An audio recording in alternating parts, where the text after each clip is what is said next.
옛적에 거북이를 사랑하는 토끼가 있었습니다. 토끼는 혼자 속으로만 거북이를 사랑했기 때문에 아무도 토끼가 거북이를 사랑하고 있는 줄 몰랐고, 거북이도 토끼가 자신을 사랑하는지를 눈치채지 못했습니다. 그런데 토끼에게는 한 가지 아픔이 있었습니다. 그것은 거북이가 자기의 너무 느린 걸음을 자학하고 있다는 것이었습니다. 그 모습을 볼 때마다 토끼는 너무 마음이 아팠습니다. 토끼는 거북이에 자신감을 심어주고 싶었습니다. 그래서 어느 날 거북이에게 말했습니다. 거북아, 나랑 달리기 한번 해보지 않을래? 그날따라 거북이는 투지가 생겼습니다. 질 때 지더라도 토끼와 달리기 경주를 해보고 싶었습니다. 그래서 그래, 한번 붙어보자 라고 제안을 받아들였습니다.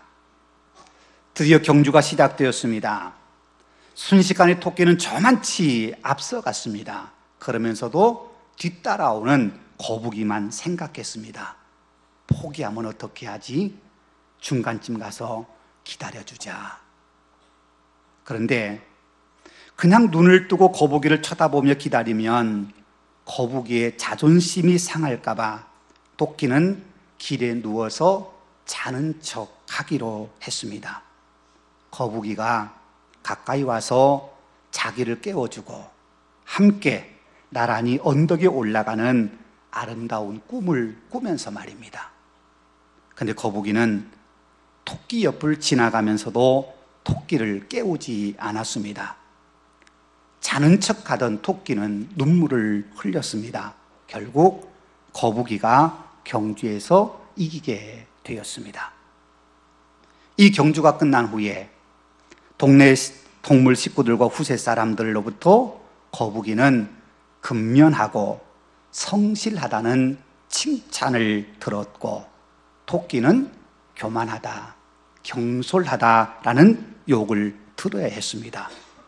그럼에도 토끼는 남몰래 눈물을 흘리며 그 모든 비난을 감수했습니다. 왜냐하면 사랑하는 거북이의 기쁨이 자기의 기쁨이었기 때문입니다. 이것은 누군가가 우리가 잘 아는 토끼와 거북이의 이야기를 각색한 것입니다.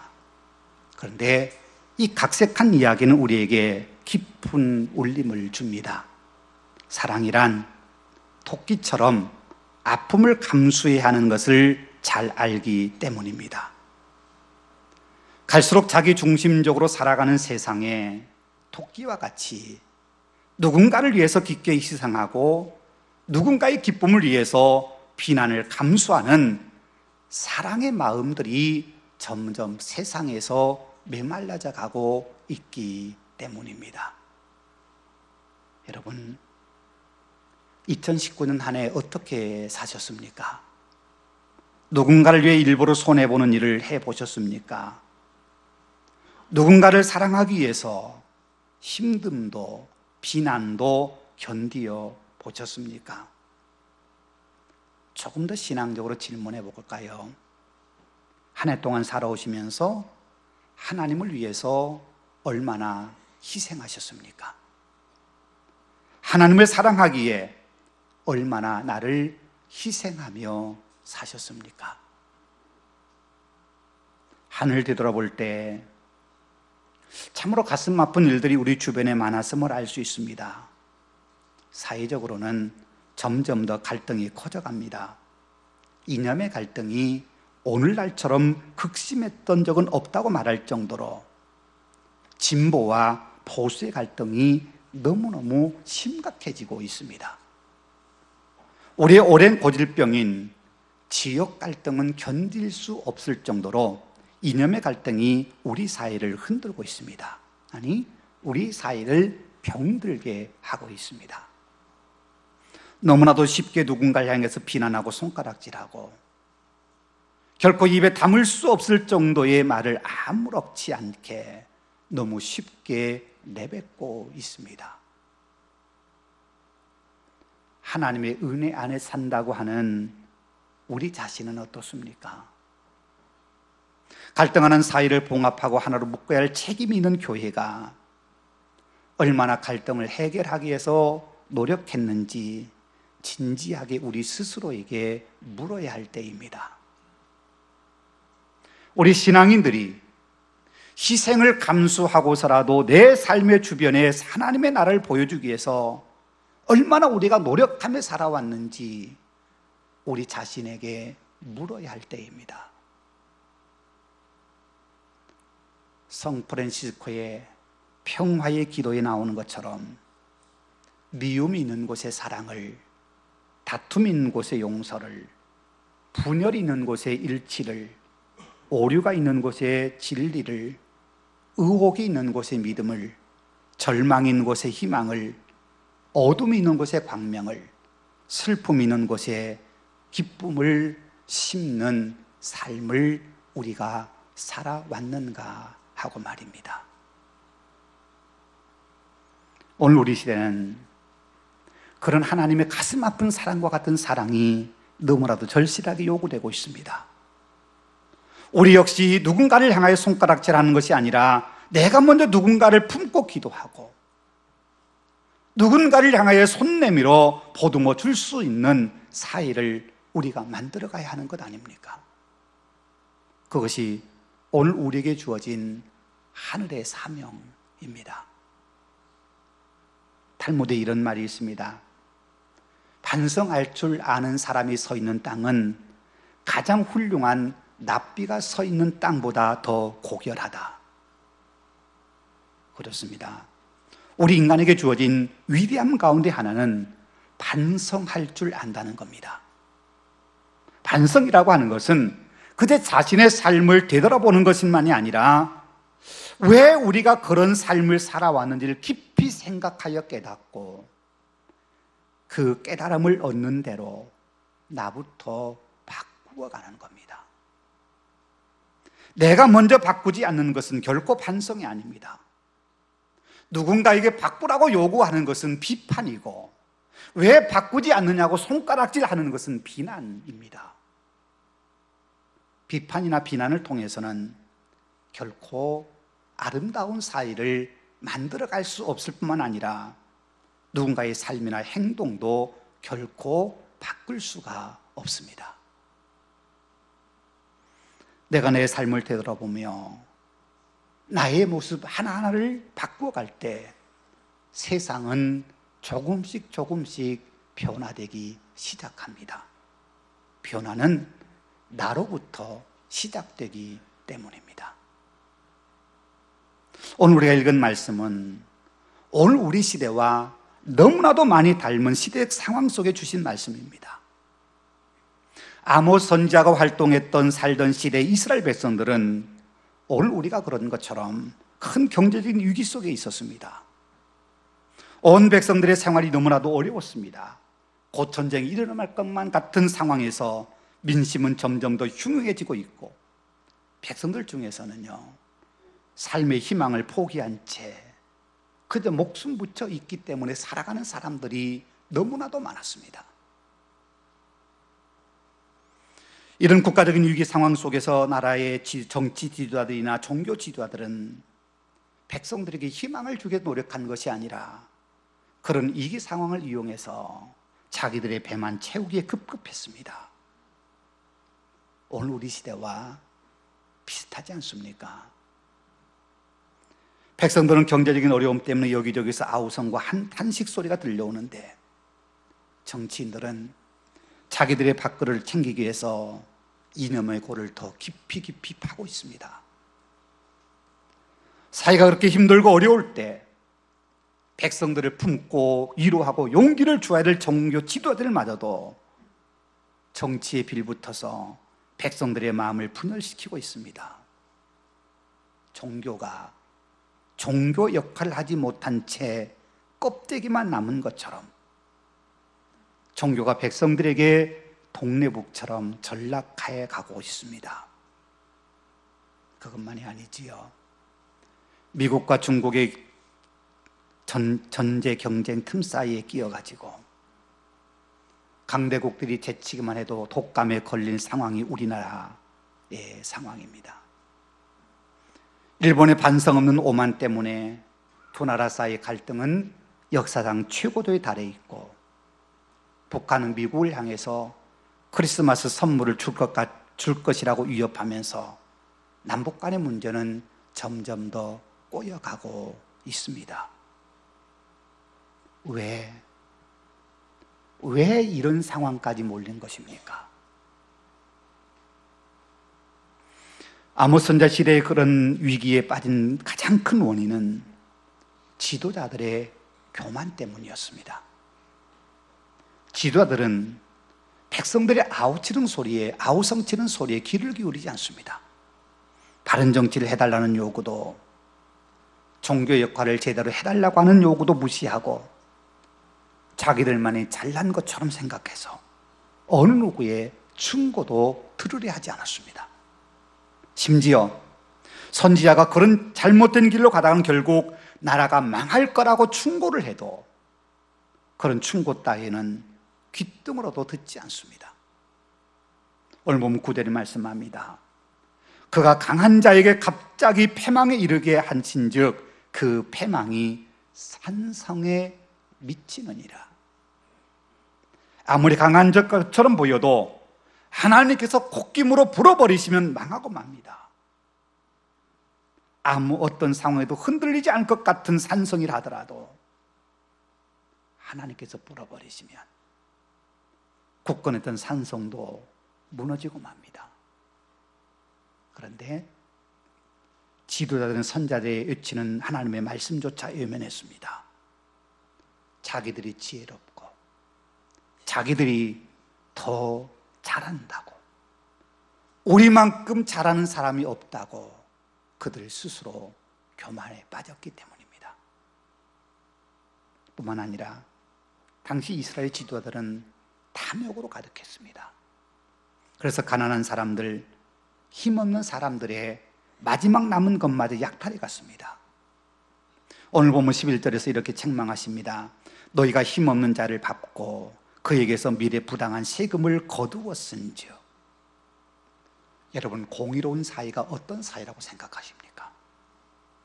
모두가 더불어 살아가는 사회를 만들기 위해서 때론 부자에게 세금을 좀 더 거두어 힘없고 가난한 사람들이 좀 더 잘 살 수 있게 만들어주는 게 공의로운 사회 아닙니까?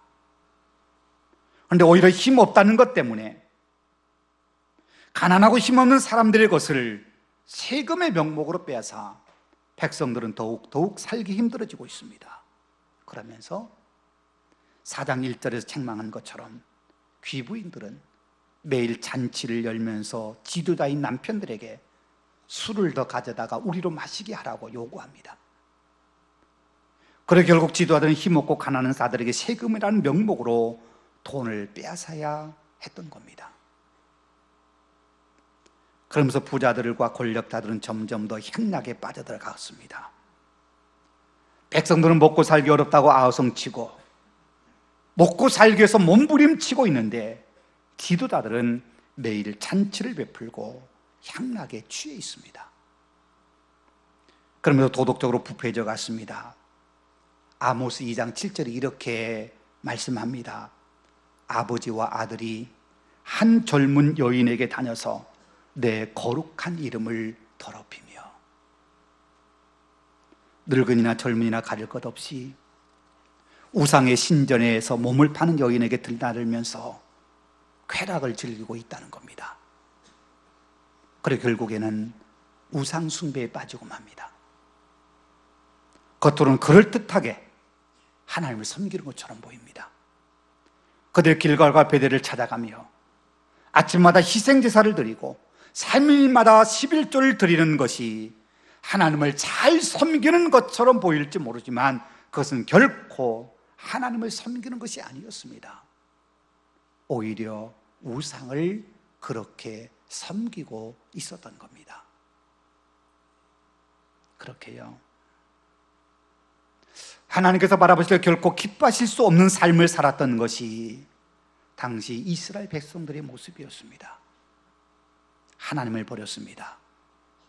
그리고 우상 앞에 가서 절을 합니다. 정의를 버렸습니다. 그리고 가난하고 힘없는 사람들을 압제하고 착취했습니다. 거룩한 삶을 포기했습니다. 그리고 향락과 사치에 빠져 방탕하게 살았습니다. 지혜자의 말을 거부했습니다. 그리고 아집과 독선에 사로잡혀 자기 잘난 맛에 취해 살고 있습니다. 그런 상황 속에서 다시 살아날 수 있는 길이 있다고 외치고 있는 말씀이 오늘 본문의 말씀입니다. 그것이 바로 하나님을 찾는 것이라고, 하나님을 찾는 것만이 그들이 살 수 있는 유일한 방법이라고 말입니다. 하나님을 찾고 하나님께로 돌아올 때에만 그들에게 희망이 있습니다. 멸망을 향해 가는 그들에게 멸망을 막을 수 있는 길은 오직 하나, 하나님을 찾는 겁니다. 여호와께서 이스라엘 족속에게 이와 같이 말씀하시기를, 너희는 나를 찾으라, 그리하면 살리라. 하나님의 간절한 호소입니다. 이스라엘 백성들을 멸망에서 건지시고자 하시는 하나님의 사랑의 마음에서 잊혀지는 말씀이, 나를 찾으라, 그리하면 너희가 살 거다 라는 말씀입니다. 5절 6절에도 같은 말씀하십니다. 베델을 찾지 말며 길갈로 가지 말며 부엘세바로도 나가지 말라. 길갈은 반드시 사로잡히겠고 베델은 비참하게 될 것이라 하셨나니 너희는 여호와를 찾으라, 그리하면 살리라. 그렇지 않으면 그가 불같이 요셉의 집에 임하여 멸하시리니 베델에서 그 불을 끌 자가 없으리라. 베델과 길갈, 그리고 부엘세바라고 하는 역사적으로 거룩한 장소가 우상의 제단들로 바뀌어 버렸습니다. 우상의 제단들이 질비하게 들어서 있습니다. 그 거짓된 우상 앞에 가서 아무리 절하고 아무리 목숨을 구걸한다 하더라도 생명은 거기에서 나오는 것이 아닙니다. 멸망해가는 조국을 구할 수 있는 것은 세상의 헛된 우상이 아니라는 겁니다. 오직 생명을 주신 하나님, 역사를 주관하시는 하나님께만 생명이 있고 살 길이 있다는 겁니다. 여러분, 한 해 동안 얼마나 하나님을 찾으며 살아오셨습니까? 나라가 힘들고 어려울 때 얼마나 하나님께 도우심을 구하셨습니까? 지도자를 향해서 손가락질하고 비난하는 것이 아니라 우리 민족을 국률이 여겨달라고 기도한 적이 얼마나 되느냐 하는 겁니다. 우리 힘으로는 도저히 극복할 수 없는 경제적인 어려움 앞에서 여러분 얼마나 하나님의 은혜를 구했습니까? 혹 세상 어디에도 희망이 없는 것처럼 한숨만 쉬고 무기력한 모습으로 그런 모습을 보이며 살진 않으셨습니까? 불합리하고 불평등한 사회 속에서 내가 할 수 있는 일은 아무것도 없다고 생각하며 세상을 포기한 채 살아보진 않으셨습니까? 조금 더 기도하고 조금 더 성경 말씀대로 살기 위해서 몸부림치고 조금 더 내가 수고하고 희생하면서 뭔가 세상에 희망을 주겠다는 노력을 우리는 얼마나 하며 살았습니까? 우리가 잘 아는 것처럼 손가락질 한다고 변하는 것 아무것도 없습니다. 어려움 속에서 아무리 깊고 길게 한숨을 내뱉는다 하더라도 거기에서 내 마음에 위로가 되는 거 아닙니다. 세상이 희망으로 변할 수 있는 것은 오직 하나님의 도우심 안에서만 가능합니다. 우리의 기도를 통해서 하나님께서 역사하셔서 불의로 가득한 세상에 정의의 물길이 흐르기 시작하게 될 겁니다. 하나님을 떠나 거짓과 탐욕과 물질에 지배된 세상을 변화시킬 수 있는 힘은 우리가 하나님을 찾는 겁니다. 우리가 하나님의 도우시는 힘으로 살아가는 모습을 세상에 보여주어야 합니다. 때로는 수고하고, 때로는 내가 먼저 희생하고, 때로는 내가 먼저 손 내밀며 신앙인답게 사는 모습을 우리가 먼저 세상에 보여주어야 합니다. 그래야 세상에 희망의 빛이 비치기 시작하기 때문입니다. 우리가 먼저 하나님을 찾아야 됩니다. 하나님을 찾는다고 하는 것은 무엇을 의미하는 겁니까? 하나님을 찾는다고 하는 것은 곧 믿음으로 산다는 것 말합니다. 세상에서 아무리 많은 것들이 우리를 유혹한다 하더라도 우리는 올곧는 믿음의 길을 지키며 살아가야 됩니다. 믿음이 결국은 승리한다는 걸 굳게 믿고 믿음을 붙잡고 살아야 한다는 겁니다. 바른 믿음이 회복되면 양심이 살아납니다. 양심을 잃어버리고 물질과 세상적인 욕망에 따라가던 우리가 우리의 거짓된 자아를 이길 수 있는 힘은 오직 믿음이 있습니다. 바른 믿음을 회복하면 우리 양심이 거짓에 넘어가지 않습니다. 젊은이 여러분, 그리고 학생 여러분, 여러분은 진정한 성공의 비결이 무엇이라고 생각하십니까?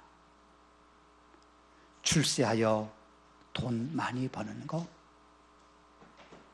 공부 잘해서 좋은 대학 가는 것? 대학 졸업하고 좋은 직장에 취직하는 것? 그것이 성공의 길이라고 생각하십니까? 여러분이 성공하는 비결은 다른 데 있지 않습니다. 믿음을 따라 사는 길에 있습니다. 믿음을 따라 살 때 때로는 어려움을 겪을 수 있습니다. 믿음을 따라 살려 할 때 때로는 손해보는 것 같은 상황이 우리 앞에 분명 찾아올 겁니다. 그러나 그렇게 믿음을 따라 살아갈 때 하나님이 반드시 우리를 도와주십니다. 믿음을 따라 살 때 하나님께서 우리의 손을 붙잡고 우리의 길을 인도해 주십니다. 하나님을 잊어버리고 성공했다고 말하는 것은 진정한 성공이 아닙니다. 왜냐하면 어느 순간인가 내가 서 있는 성공의 그 자리가 무너질 날이 반드시 오기 때문입니다. 오늘 8절에서 하나님께서 이렇게 말씀하십니다. 묘성과 삼성을 만드시며 사망의 그늘을 아침으로 바꾸시고 낯을 어두운 밤으로 바꾸시며 바닷물을 불러 지면에 쏟으신 이를 찾으라. 그의 이름은 여호와시니라. 그렇습니다. 세상을 만드시는 분이 하나님이신 것처럼 지금도 세상을 주관하시고 섭리하신 분도 하나님이십니다. 지금도 하나님께는 당신이 원하시는 것을 무엇인지 이루기 위해서 당신은 역사하시고 당신은 일하십니다. 하나님은 전능하신 하나님이십니다. 그 전능하신 하나님의 손을 꼭 붙잡고 그 손에 나의 삶을 맡기며 살아갈 때 거기에 진정한 성공이 깃들여 있는 겁니다. 그러게 여러분, 성공하겠다고 생각하면서 하나님을 버려서는 안 됩니다. 장사하여 돈을 벌겠다고 하면서 하나님을 떠나서는 안 됩니다. 행복한 가정을 만들기를 원하면서 가정의 주인이신 하나님을 잃어버리면 안 됩니다. 하나님은 우리에게 생명을 주시는 분입니다. 뿐만 아니라 하나님은 우리에게 지혜를 주시는 분입니다. 공부해서 성공하겠다고 하면서 하나님이 우리에게 지혜를 주시는 그 하나님을 잃어버리면 안 됩니다. 우리에게 행복을 주시고 우리에게 참된 성공기를 보장해 주신 분은 오직 한 분, 하나님밖에 없습니다. 여러분, 한 해 살아오시면서 때로 힘든 것 있으셨지요? 그때 기도하셨습니까? 기도하셨다면 잘하셨습니다. 우리 기도를 하나님께 들으시고, 우리가 힘들 때 우리에게 힘을 주시고, 우리가 어려움을 당할 때 넉넉히 이기고 여기까지 오게 하셨습니다. 때로 기도해야 하는데 기도하지 못하고, 하나님을 붙잡아야 하는데 하나님의 손을 놓아버린 채 살던 적이 우리에게 많지 않았습니까?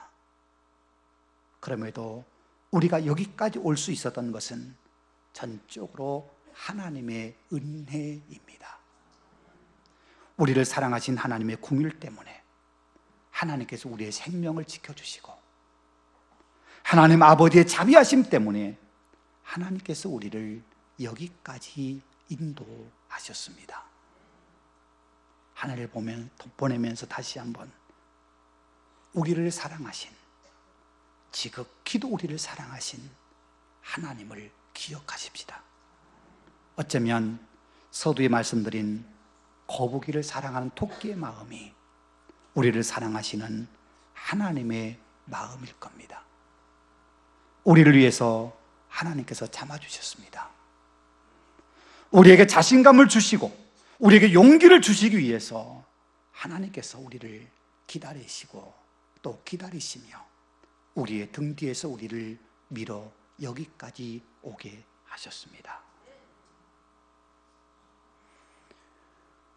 영국 런던에 있는 웨스트민스터 사원에는 영국을 대표하는 위대한 인물들의 기념비가 세워져 있습니다. 그 가운데 영국을 비롯한 세계 부흥의 위대한 족적을 남겼던 존 웨슬리와 찰스 웨슬리 형제의 기념비도 세워져 있습니다. 그 웨슬리 형제의 기념비에는 존 웨슬리가 했다는 세 마디 말이 새겨져 있습니다. 그 첫 번째는 세계가 내 교구이다.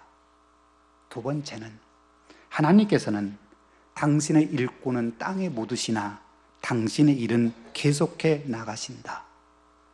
세 번째는 세상에서 가장 좋은 것은 하나님이 우리와 함께 하신다는 것이다 라는 말입니다. 이 마지막 말은 존 웨슬리가 임종할 때 한 말이라고 알려져 있습니다. 그는 죽기 직전에 팔을 높이 들고 승리의 기쁨이 넘치는 소리로 세상에서 가장 좋은 것은 하나님이 우리와 함께 하신 것이다 라고 외쳤다고 합니다. 여러분, 그렇습니다. 세상에서 가장 좋은 것은 하나님이 오늘 또 우리와 함께 하신다는 사실입니다. 우리에게 가장 좋았던 것은 하나님께서 올해도 우리와 함께 하셨다는 사실입니다. 이것보다 더 좋은 것은 없습니다. 아무리 삶이 힘들고 어려워도, 또 아무리 세상에 갈등이 심하고 고통이 가득해도 하나님은 우리를 떠나지 않으시고 늘 우리와 함께 하셨습니다. 그것보다 더 복되고 더 희망찬 사실은 없습니다. 그 하나님께서 2019년 한 해 동안 우리와 함께 하신 것처럼 새해인 2020년도에도 우리와 함께 하실 것입니다. 그 하나님을 전적으로 신뢰하고 그 하나님을 찾으며 사십시다. 힘들 때도 하나님을 찾고 평안할 때도 하나님을 찾으십시다. 어려운 문제 앞에서도 하나님을 찾고 문제가 해결되고 형통할 때에도 하나님을 찾으십시다. 아무리 두려움이 몰려와도 하나님을 찾으십시다. 기쁨이 마음에 가득해도 하나님을 찾으십시다. 그러면 2020년은 우리에게 가장 복된 한 해가 될 것입니다. 기도하겠습니다. 은혜가 풍성하신 아버지 하나님, 감사합니다. 우리를 세상에 고아처럼 내버려두지 않으시고 오늘도 우리와 함께 하신 하나님을 찬양합니다. 함께 하신 하나님이 계시기에 우리가 하나님을 찾고 하나님을 의지하고 하나님을 붙들고 살아야 되는데, 우리의 욕망 때문에 하나님의 손을 놓아버리고 우리의 쾌락을 위해서 하나님을 잊고 산 적이 많았던 우리들임을 고백하며 지금 이 위기 가운데 우리가 해야 될 가장 중요한 일은 하나님을 찾는 것임을 기억하고 하나님을 찾고 하나님을 인하여 우리가 용기 얻어 믿음으로 살아가는 우리 모두가 되게 하여 주옵소서. 예수님 이름으로 기도하옵나이다. 아멘.